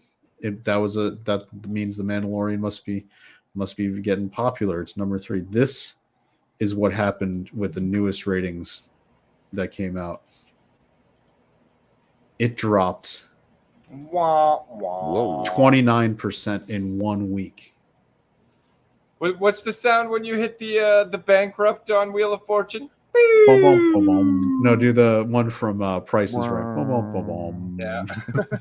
Like you are tanking. You were almost losing to Coco Melon and NCIS. You lost a quarter of your audience. You basically lost a quarter of your viewing in one episode. And I if think you're- NCIS has been on hiatus for the past few weeks. No, unless a new episode finally came out. No. So we talk about this every time. NCIS. This is the streaming rights to all the previous episodes. Yeah. So this is like the 25 years of NCIS episodes, and me and Slender always point out that old people just put it on in the background because they're comfortable with it, and it's on every. Slender, has there been a week where NCIS was not in the top 10? I think we'd have noticed. It's hilarious, Brahma. Like it is a good background show. It's completely nondescript. It's like the perfect background show. It doesn't. The only way to tell what season it is like which female character is dead or alive. Like like is Eva around or not? Yeah. Is it the original one or does she get killed off already? Is it the guy? Is it Mark Harmon or did he move on? Right. Or did he? Is it before or after Harmon left and came back and then left again? Yeah. Yeah. So he wanted like a new extension to his mansion, so he did a season, whatever. But it like NCIS, like if you're Disney and you spent probably $200 million on The Mandalorian for this season, and then you look up that you're getting beat by basically just buying the rights to NCIS. If I was Disney Plus, I'd be going and be like, hey, can I go get Blue Bloods or one of those other shows that old people just want to watch? Like Matlock, in the background. Murder, She Wrote. Oh, dude, I would watch me some Matlock. Matlock and Columbo, they got me all day. Columbo. Just one more thing or there, sir. The Father Dowling mysteries. Oh my God, Father Dowling. I remember that shit. Hell, what was the one with the, what was his name? Oh, fuck. He was Perry Mason? He was obsessive compulsive. I know which one. It was Shalhoub is who played him. But are you thinking of it Tony Shalhoub. Yeah. What was it? That one was pretty good. It was on USA. What was the name of that show? Yeah, I don't remember either. It was just a first name was the name. Yeah, it was his name. And Psych, I liked Psych. Psych was fun. Monk. Silly? It was Monk. Monk, Was the name of the yeah. show. It was his last name. Yeah. Like just some of those detective shows, it's like I can just put that on and look at it when I want to. And Yeah, easy recyclable stories that they all just can cannibalize each other because it's the same stories over and over with And, different characters. It reminds me, I used to watch Law and Order episodes, and it just was like, it didn't matter. You'd have different DAs depending on the season, different combinations of detectives. Yeah. But it was just like, I know the first 20 minutes are going to be the cop side. I know the last 20 minutes are going to be the DA side. I'm completely comfortable with the like format of the show. I can just leave it on in the background, and at any given point I can look up and just be comfortable seeing what's going on and not feel like I'm lost. So yeah, I used to love Boston Legal. Speaking of like courtroom stuff, Boston Legal I think was one of the greatest shows that had ever aired. Oh, Mad must have picked a movie for us. What's what's Scoochie My Scoochie? Ninjas? Yeah, he's You waiting. ready for just Flew of waiting the on the Birds? three of us. Do we got a movie to watch once we wrap this thing up?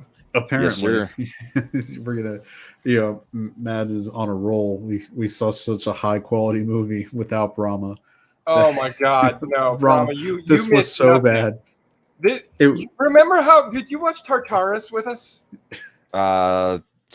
I can't remember the names of anything that we watch on. I feel like you'd remember if you watched the Sleepaway horribly Camp. CG rendered UFO that was chasing the guy because he was a bad person or some shit. No, I think I missed that one. No, I think Grant was on the beginning of that one, but Brahma wasn't there. Okay, well, if you at least saw the premiere of it when Mad had it all edited together, it was absolutely awful. The special effects were super terrible. The one we watched last night was worse. Great. It was the one tonight's worse. not. The one tonight's not horrible. It's bad, but it's not horrible. It's Let me actually tell you, somebody the one who last I went night, to high school with. Dude, I think we need a palate cleanser. We should watch Fight Club or something. The one we watched last night was somehow sponsored by the Insane Clown Posse, so their music was used throughout, and it was terribly that would used throughout. drive me insane. They were literally playing Insane Clown Posse while some dude he had a demon and was smashing it against a wall. It was weird. There was a lot of and there was a lot of racist commentary in it too. So I mean, I blame Yeti for that. So Yeti like when they called him the one-armed fudge sickle. Yeah, and of Those course it was pulled no punches. Yeah. So it was I'm gonna give Matt all the credit in the world if he manages to edit that into anything workable for YouTube. Yeah, so. I don't know that it's even gonna be usable. That was the other thing I was thinking when we watched it. But as we are streaming now on Rumble with 10 people watching live, that's an option for him to put for those very special episodes of the movies Rumble with picks. Mad. Yeah. Sweet. Hey Matt, do you remember what your Rumble channel is now? I know you had a little bit of change over on that. Mad Barber We Studios. could start putting out Rumble exclusives. It's under Mad Barber Studios, I believe, is what we set it up. Yeah, is that the new one you set up? Because he had to get okay. Oh, unless he had to do it again. I mean, that's the one that I helped him set up. This is Mad we're talking about. Yeah, Mad Cheesemo Studio. And I think, is it Studio or Studios? I think it had an S, didn't it? I don't know. I mean, I'll you look let up him Mad post it. Cheesemo. There's not that many of them over on Rumble yet. There you go. Yeah, he's Mad. It's Mad Cheesemo Studio on Rumble, so that's where to go for that one. Oh if wait, he ever does it. No, wait. Is he saying no that is not the right Rumble channel, or oh, they're all gonna laugh at you? They're all gonna laugh at you. They're all gonna laugh at you. I'm trying to promote your product here, and none of our audience gets that joke. We're old. Yeah. Oh, there's so many ways I feel old sometimes. There isn't an S on Studios or Studio, so it's Mad Cheesemo Studio. That's what he was knowing. Okay. Well, it's Mad Cheesemo Studio now, but like once we get huge and take over Hollywood and we become like comedy juggernauts, then can it be Mad Cheesemo Susu Studio? Like then we'll have multiple studios, right? Studio. See, there we go. We're just gonna keep. I'm gonna keep doing song cues without Matt here, so he can't. Oh yeah, I was singing Real Big Fish earlier. Oh yeah, because we Brahma, you may have, if you didn't see the very beginning, we made it very clear that we will sell out, and Yes. we're perfectly open to it. Yeah, Slender made that clear on the DM. Lots of money and everything's gonna be all right. Slender made it very clear in our DMs that he doesn't like any of us. He just works with us. That's true. No, remember that was all. No, a I joke, said right except after for that Yeti. was a joke, and I only mentioned about Yeti. Oh, poor Yeti. Oh, and Brahma, I represented for you. I did point out at least once during the movie yesterday that the Yeti lore, so that it was so The that Yeti it was, lore was preserved. We have to keep the Yeti lore going. We've got way too much lore, I think, at times. I don't even know most of it. I definitely don't know most of Mad and Yeti's lore. You gotta, that deep lore can be. We need a lore channel just for Mad Barber Entertainment. Don't quote the deep magic in me. oh, Dragonheart references. I love it. No, that one's Aslan. Yeah, that was Aslan? Narnia. Was that from the BBC one? I remember watching that one when I was a kid. No, it was the movie one. Well, it's in all of them because he says it in the books. I'm pretty sure. But was it Liam Neeson who did the lion voice? There when it was written. Yeah, Liam Neeson was the voice of Aslan, I believe. Yeah, that was. Yep. I would that Dragonheart was. I am the last one. My favorite line from Dragonheart is actually not even delivered by the dragon. It's the peasants have always been revolting. Now they're rebelling. That was right at the beginning. Did you guys happen to watch Quasi? I haven't watched it yet. It was bad. Was it bad? It was bad. I feel like they've kind of like they're using their best material. What was that TV show they were doing where they were firefighters? Tacoma FD. Yeah, I mean, it's good. I like Tacoma FD. That one's good.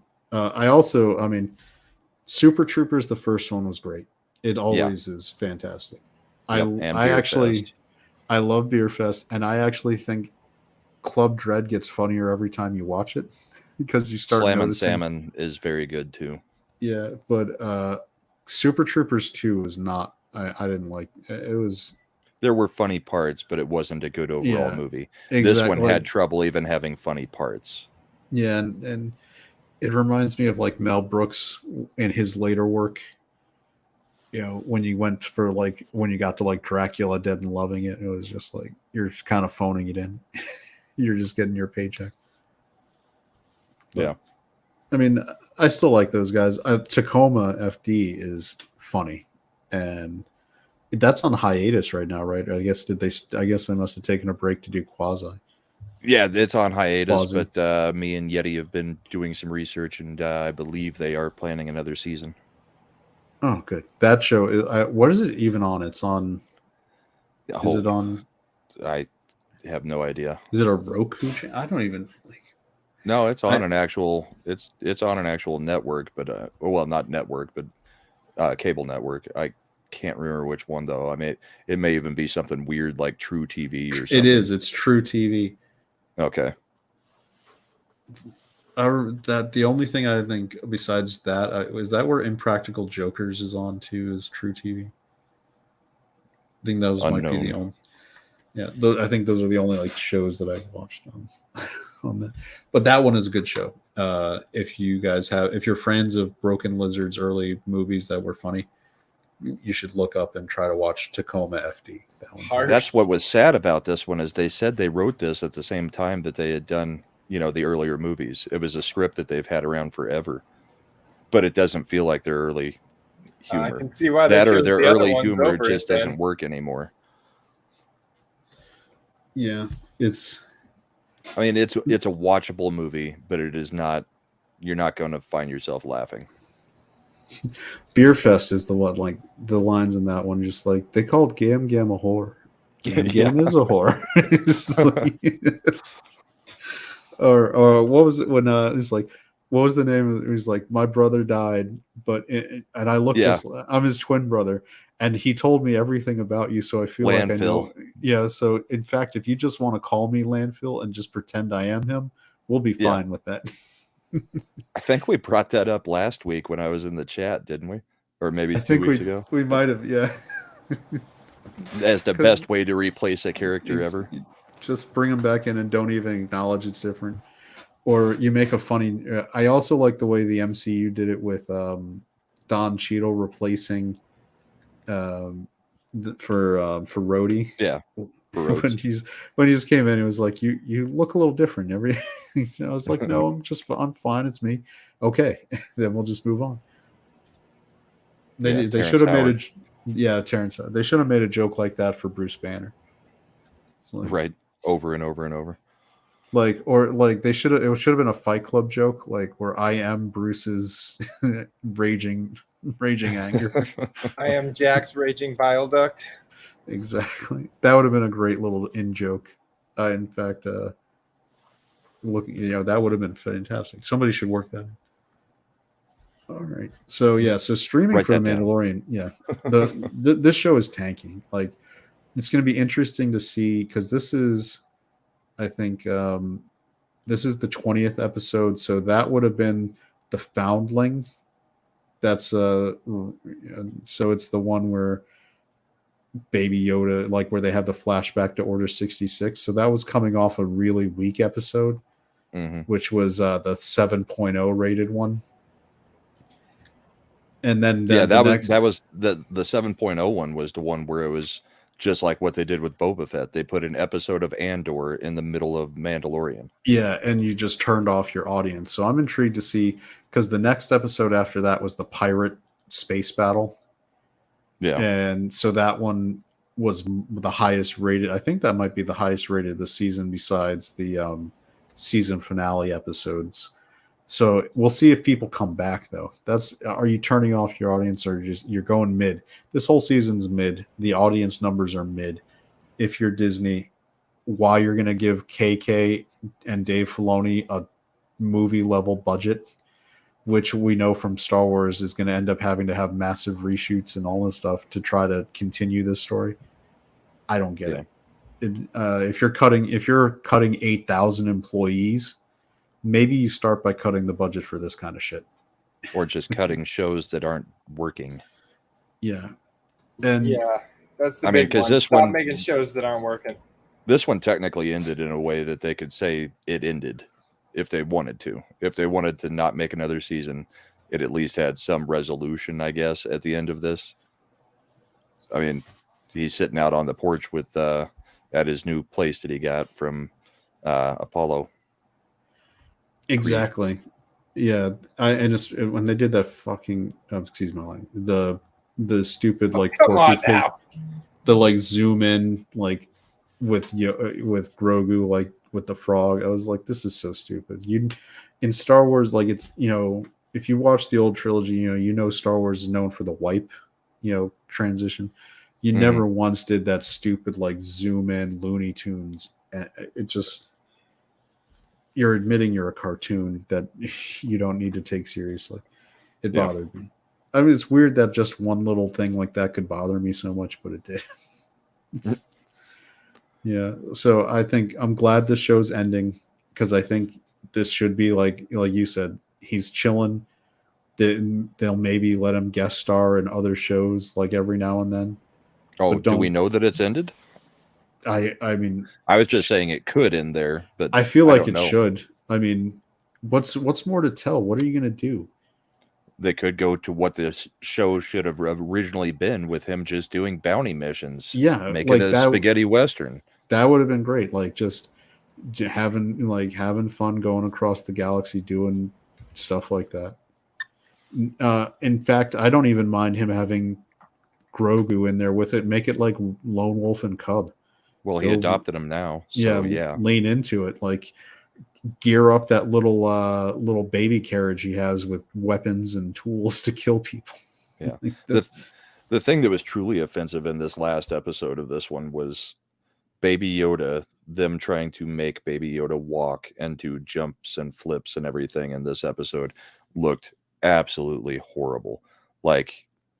it looked like it was a puppet on strings, and somebody was doing, just pulling the strings, making it go left foot, right foot, left foot, right foot. So it's marionetting funny. it was bad. There was a funny scene I saw where like that little like engineer puppet was walking past Baby Yoda, and like Baby Yoda looked like he was walking okay, but the little engineer puppet, like his feet weren't even moving in concert with the way he was sliding across the screen, and I was just like, is this is seriously the best we can do with this now? Yeah. Like he didn't even look like he was walking. He looked like he was in a walk cycle from an old animated video game. And they were just sliding him across the, from one point to the next point. He was hitting the mark. So for people who remember the old original trilogy, the reason Lucas never had Jabba move, because it was a stupid puppet and it wouldn't look right. So he put him on the big thing and made him a giant fat guy.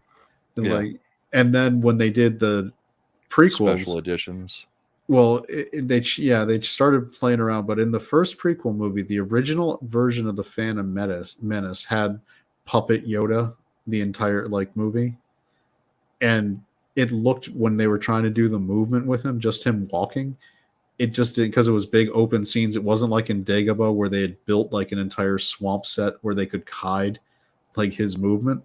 Yeah, they could have him moving behind some bushes, exactly, rocks and stuff. There were a lot of ways to cover it. Exactly. And so in this case, he was supposed to be on Naboo, and it was big open rooms.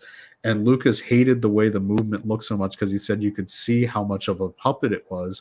They actually did almost a light special edition of Phantom Menace where they re-edited it and put in a CG Yoda. Because Lucas would never leave those things alone.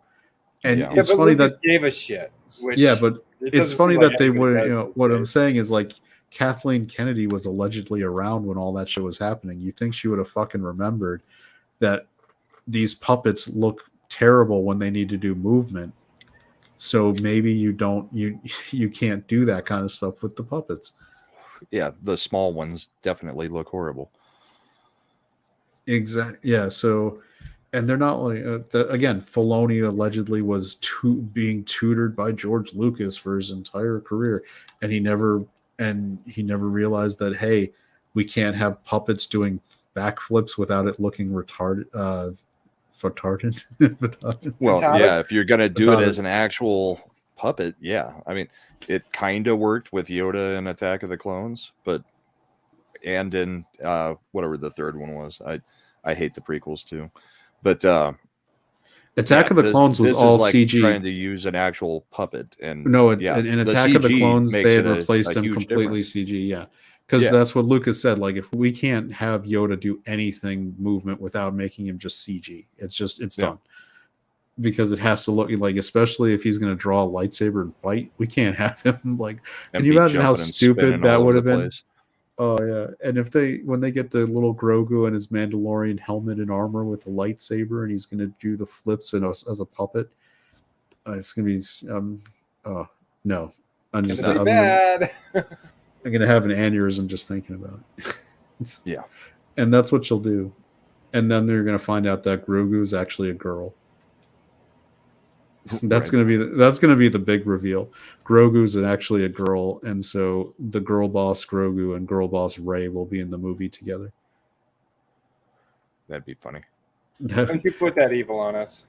I mean, have they ever said definitively they only call him the child, call it the child, so there's no gender to it? They're gonna make Grogu a girl.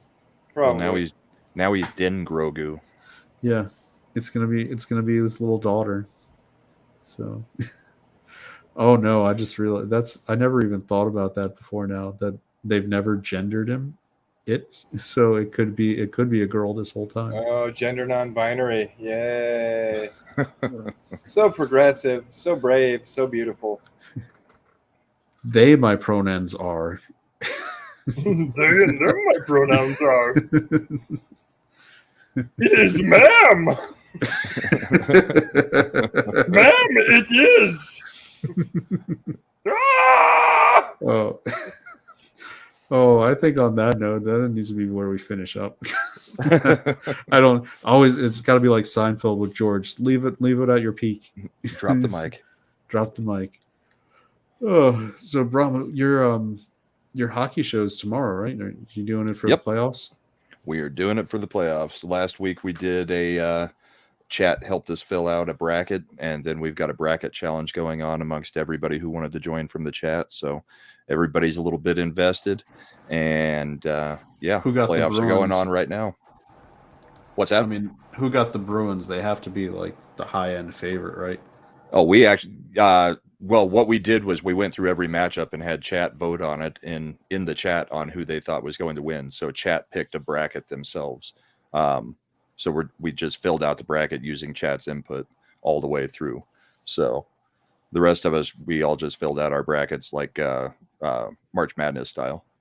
So we'll see who does the best on the brackets there. But who's got the Bruins as far as who are they playing right now, or just like for the bracket? Yeah, that's what I mean. Yeah, they're playing Florida. I think we took. They're playing Florida. They won tonight. They're up 2-1 in that series, and I think our bracket came out. Edmonton versus Pittsburgh was what chat picked. I'm of course picking the Avalanche, but Avalanche haven't looked all that great. So. But yeah, if anybody likes hockey, come check it out Saturday nights at 10 p.m. Mountain. Yeah, you know what the Blues? Rumble. Yeah, that's you should, because hockey's especially playoff hockey. Playoff hockey is great.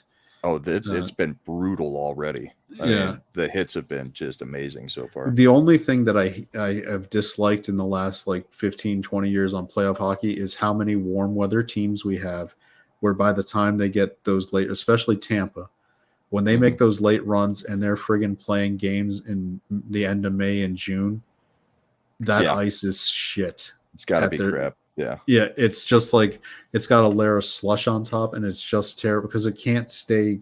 It's so hot, it just can't keep up with being frozen to where it needs to be. Yeah. I did see in one of the games from Monday night, I don't know who it was. I just saw the clip of it and I bookmarked it, but some dude got shoved down or fell down and he landed directly head first on some guy's skate. Ended up getting 79 stitches. Ooh. And came back to play the next period. Yeah, I love that. The other great thing about hockey I love is just the generalized zone injuries. Like he's got an upper body injury. Yeah, like upper body, lower body, head. Like those are the only things that exist.